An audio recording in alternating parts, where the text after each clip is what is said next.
trouver des mètres carrés supplémentaires lorsque les prix sont élevés. Ici en Normandie, la solution se trouve pour se retraiter derrière sa porte de garage. Et quand on lui demande ce qui s'y cache... Ah, c'est une excellente question. Vous arrivez devant notre future chambre.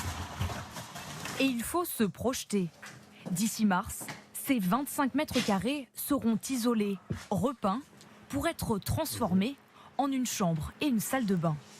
Il y aura une porte-fenêtre qui fera toute la largeur, telle que vous le voyez là, et qui fera la hauteur de la porte du garage, et ce, pour obtenir le plus possible de la lumière du jour.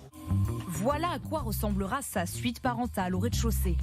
Aménager son garage pour gagner des mètres carrés habitables et vivre de plein pied, une nécessité pour ce retraité qui veut éviter l'escalier. On validera les couleurs On après. revalidera, voilà, c'est ça. Voilà. Ce jour-là, dernier ajustement avec la courtière en travaux.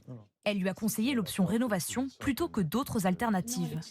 Extension, deux problèmes. Le premier, c'est que ça mangeait de la surface de jardin, donc c'est un peu dommage de supprimer de la verdure. Et puis le deuxième, c'est que c'était beaucoup plus onéreux. La rénovation coûtera 35 000 €, plus abordable qu'agrandir sa maison, selon cette professionnelle des travaux. Ça revient moins cher parce qu'on a déjà le gros œuvre, on a déjà un toit, des murs qui représentent quasiment la moitié du budget. Et l'augmentation du coût des matériaux, l'augmentation du coût de la construction depuis, on va dire, 2 ans, c'est ce qui fait également cet engouement pour ces projets.